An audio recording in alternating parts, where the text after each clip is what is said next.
Hello, my name is Richard Anthony Marca, and this is the fifth assignment for graphics and visual computing. And this one is the texture mapping with changing it from a cube object to a sphere. I have the cube object, the sphere object, and the texture PNG, which is wood. Close that. As you can see, unlike the last video, the first half was done by my partner. So all this area up here and down here is my contributions. A little bit higher up. My contributions are around here. And there's going to be a lot less code in this one than the last one because there was some things we didn't have to use. But if I run it,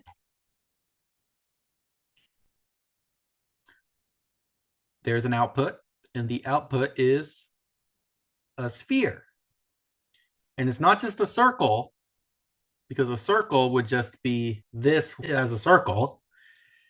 It is actually a sphere because you can see it stretched around. So that shows it working. And I will now go on to the Word document. And here is the Word document with the highlights. As you can see, all the imports are the same. And over here, instead of the cube object, because we're not using a cube, it's a sphere, we added a sphere to the scene. So like a blank one. If we scroll down, we added a Boolean in the trace array where is sphere false. But as you can tell, the sphere is not going to be false. And we check for spherical intersections with the for sphere. And instead of intersect ray triangle, it's going to be a sphere. And setting sphere to true. The intersection has the and sphere to the logic. So it's not just if the closest intersection is not null, it is also a sphere. It adds the size 3 vector p and new units for double U and double V. If you could, the red's a little dark, but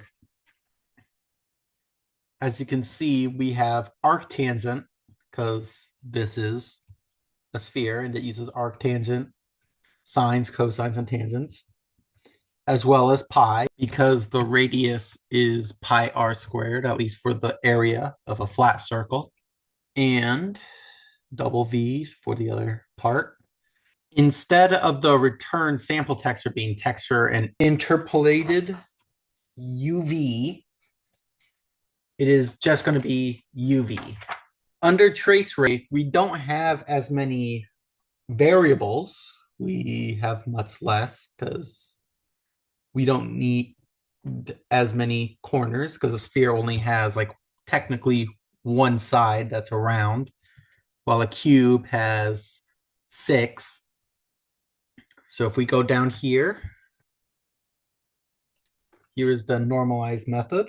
So if we continue on, there's going to be a very large cut because we don't need as many coordinates because we don't have as many sides.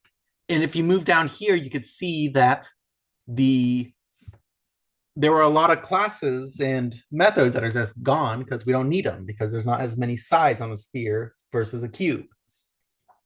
So we got rid of the barycentric centric coordinates and for the whole face because there's like only it's less, and we don't need the closest face as anymore because there's only one face.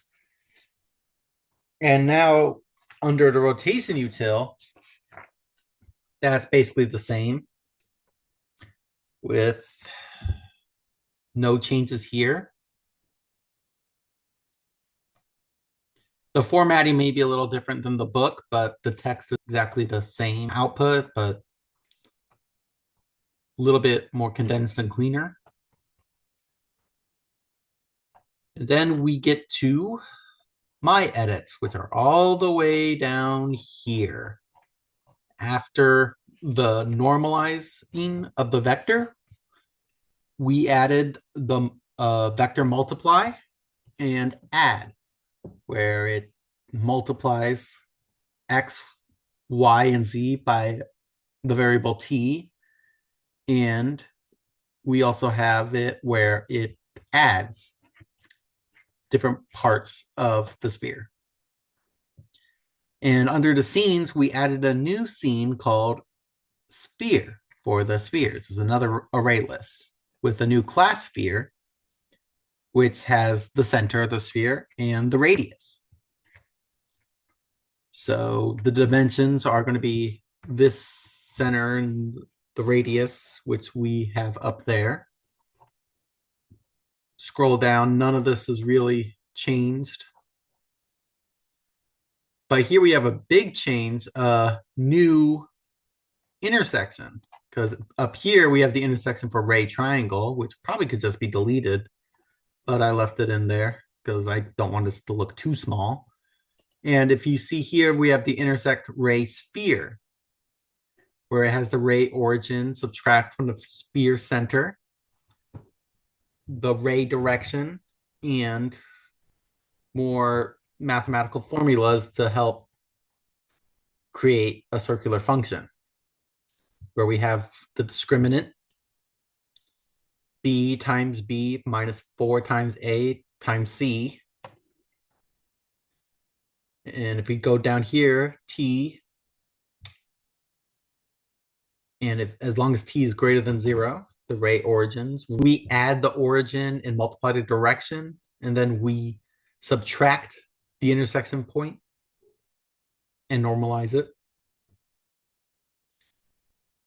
And we return the intersection. Or if things don't go as planned, it's just null. And that is the last of the changes. Thank you for listening to this video, and we will see you in the next one.